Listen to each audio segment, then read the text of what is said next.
அன்பு ஆன்மீக தமிழ் அன்பர்களே நண்பர்களே, உங்கள் அனைவருக்கும் தமிழ் யூடியூப் சேனலின் இனிய தமிழ் வணக்கம். தாய்மொழியால் இணைவோம், தாய்மொழியை வளர்ப்போம். வாழ்க தமிழ், வளர்க தமிழ். ஆன்மீக பதிவில் திருவண்ணாமலையில் ஸ்ரீ அண்ணாமலையாரை கிரிவலம் செய்ய உகந்த நேரம் என்ன என்பது பற்றி அறிவோம். அறிந்து தெளிவோம். தெளிந்து கிரிவலம் செய்து ஸ்ரீ அண்ணாமலையாரின் அருளை பெற்று பிறவி பிணி அறுத்து நலம் பெறுவோம், வளம் பெறுவோம். ஓம் நம சிவாய. ஓம் அருணாச்சலேஸ்வராய நம. அண்ணாமலைக்கு அரோகரா. நினைத்தாலே முக்தி தரக்கூடிய அளவிற்கு சிறப்பு வாய்ந்த தலம் திருவண்ணாமலை அண்ணாமலையார் திருத்தலம். பஞ்சபூத தலங்களில் திருவண்ணாமலை அண்ணாமலையார் கோவில் அக்னி தலமாக விளங்குகிறது. இங்கு சிவனே மலையாக காட்சி தருவதாக நம்பப்படுவதால் இத்தலத்தில் பௌர்ணமி அன்று கிரிவலம் செல்வது சிறப்பான பலனை தரும். அண்ணாமலையார் கோயில் பின்புறம் உள்ள மலை 2268 அடி உயரம் கொண்டதாகும். 14 கிலோமீட்டர் சுற்றுப்பாதையை கொண்ட திருவண்ணாமலையில் பௌர்ணமி நாட்களில் கிரிவலம் வந்து பக்தர்கள் வழிபடுவது வழக்கம். இந்த நாட்களில் பல ஆயிரக்கணக்கான பக்தர்கள் கிரிவலம் வந்து வழிபடுவார்கள். திருவண்ணாமலையில் வருடத்தின் 365 நாட்களும் கிரிவலம் வருவதால் சிவன் மோட்ச நிலையை பக்தர்களுக்கு அருள்வார் என்பது நம்பிக்கை. திருவண்ணாமலை கிரிவலம் செல்லும் பாதையில் அஷ்டலிங்கம் எனப்படும் 8 லிங்கங்கள் அமைந்துள்ளன. இந்த அஷ்டலிங்கங்கள் இந்திரலிங்கம், அக்னிலிங்கம், யமலிங்கம், நிருதிலிங்கம், வருணலிங்கம், வாயுலிங்கம், குபேரலிங்கம், ஈசானிய லிங்கம் என்ற பெயர்களை கொண்டுள்ளது. இந்த 8 லிங்கங்களையும் பக்தர்கள் கிரிவலம் வரும் பாதையில் தரிசனம் செய்தால் துன்பங்கள் நீங்கி சுகவாழ்வு கிடைக்கும் என்று சாஸ்திரங்கள் கூறுகின்றன. இந்த 8 லிங்கம் உட்பட கிரிவலம் வரும் பாதையில் ஆதி அண்ணாமலை, நேர் அண்ணாமலை, சந்திர சூரிய லிங்கங்கள், 16 விநாயகர் கோவில்கள், ஆதி காமாட்சி அம்மன் என மொத்தம் 99 கோவில்கள் உள்ளன.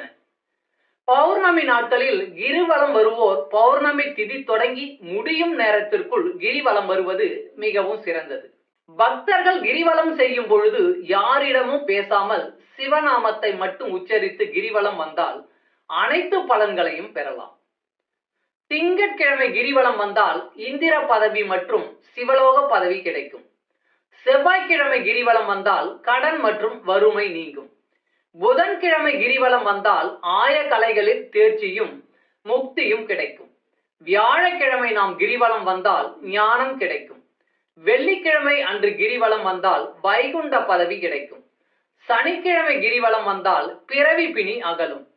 ஞாயிற்றுக்கிழமை கிரிவலம் வந்தால் சிவலோக பதவியும் புத்திர பாக்கியமும் கிடைக்கும். திருவண்ணாமலையில் மாதந்தோறும் பௌர்ணமி நாட்களில் லட்சக்கணக்கான பக்தர்கள் கிரிவலம் சென்று அண்ணாமலையாரை வழிபடுகின்றனர்.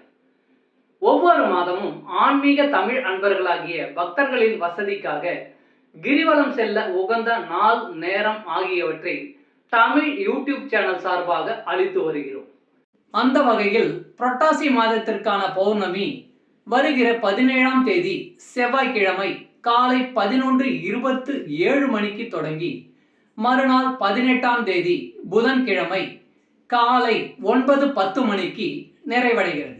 இதில் திருவண்ணாமலையில் உள்ள அண்ணாமலையாரை கிரிவலம் செய்ய உகந்த நேரம் என்ன என்று பார்த்தால் 17ஆம் தேதி செவ்வாய்க்கிழமை 6 மணிக்கு மேல் முழு நில ஒளியில் கிரிவலம் செய்யலாம். முழு நில ஒளியில் கிரிவலம் செய்வது மிக சிறந்த பலனை சேர்க்கும் என்பதில் எந்தவித ஐயமும் இல்லை. எனவே ஆன்மீக அன்பர்களாகிய நீங்கள் 17ஆம் தேதி செவ்வாய்க்கிழமை மாலை 6 மணிக்கு மேல் முழு நில ஒளியில் அண்ணாமலையாரை கிரிவலம் செய்து முழு பலனையும் பெற்று நலமோடும் வளமோடும் வாழ வேண்டி அன்புடன் கேட்டுக்கொள்கிறேன். அண்ணாமலைக்கு அரோகரா. ஓம் நம சிவாய். திருச்சிற்றம்பலம்.